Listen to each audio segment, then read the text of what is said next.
முக்கிய செய்தியை பார்க்கின்றோம். வக்ஃப் மசோதா இன்று முதல் சட்டமாக அமலுக்கு வந்திருக்கிறது. குடியரசுத் தலைவர் ஒப்புதலுக்கு பிறகு இன்று முதல் சட்டமாக அமலுக்கு வந்திருக்கிறது. நாடு முழுவதும் வக்ஃப் சட்ட திருத்த மசோதா அமல்படுத்தப்படுகிறது என்பதுதான் தற்போதைய செய்தியாக பார்க்கின்றோம்.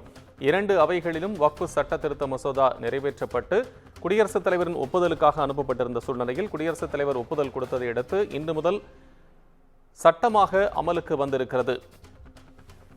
மத்திய அரசு அந்த அறிவிப்பினை வெளியிட்டிருக்கிறது. ஏற்கனவே அரசிதழில் சட்ட திருத்த மசோதா வெளியிடப்பட்டிருந்த சூழ்நிலையில் எதிர்க்கட்சிகளின் கடும் எதிர்ப்புகளுக்கு மத்தியில் நாடாளுமன்றத்தின் மக்களவை மற்றும் மாநிலங்களவையில் நிறைவேற்றப்பட்டு அதன் பிறகு குடியரசுத் தலைவரின் ஒப்புதலுக்காக அனுப்பப்பட்ட சூழ்நிலையில் அவர் ஒப்புதல் தந்ததை பிறகாக அரசியலில் வெளியிடப்பட்டது. தற்போது இந்த சட்ட மசோதா சட்டமாக அமலுக்கு வந்திருக்கிறது. மத்திய அரசு அதை அதிகாரப்பூர்வமாக அறிவித்திருக்கிறது என்பதை பார்க்கின்றோம். முக்கிய செய்தியாக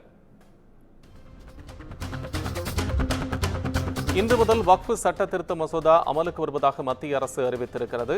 பல்வேறு முக்கிய திருத்தங்களை கொண்டு வந்திருந்தது மத்திய அரசு. இதில் ஜேபிசி என்று சொல்லக்கூடிய கூட்டுக்குழுவுக்கு அனுப்பப்பட்டு அதன் பிறகாக எதிர்க்கட்சிகளின் பல்வேறு எதிர்ப்புகளுக்கு மத்தியில் சிறுபான்மைத்துறை அமைச்சர் கிரண் ரிஜிஜு இது மக்களவையிலும் மாநிலங்களிலும் தாக்கல் செய்து பேசியிருந்தார். பல்வேறு எதிர்ப்புகள் இந்த மசோதாவுக்கு வந்திருந்த சூழ்நிலையில் ஒருமனதாக நிறைவேற்றப்படும் என்று எதிர்பார்க்கப்பட்ட சூழ்நிலையில் பிஜேபியுடைய ஆதரவு கட்சிகள் அனைத்தும் மக்களவை மற்றும் மாநிலங்களில் கொண்டு வந்த சூழ்நிலையில் இது நிறைவேற்றப்பட்டிருந்தது. அடுத்து குடியரசுத் தலைவரின் ஒப்புதலுக்காக அனுப்பப்பட்டு ஒப்புதலும் வழங்கப்பட்டது. அரசிதழில் வெளியிடப்பட்டிருக்கக்கூடிய சூழ்நிலையில் இப்போது முதல் வக்ஃப் சட்ட திருத்த மசோதா சட்டமாக அமலுக்கு வந்திருக்கிறது.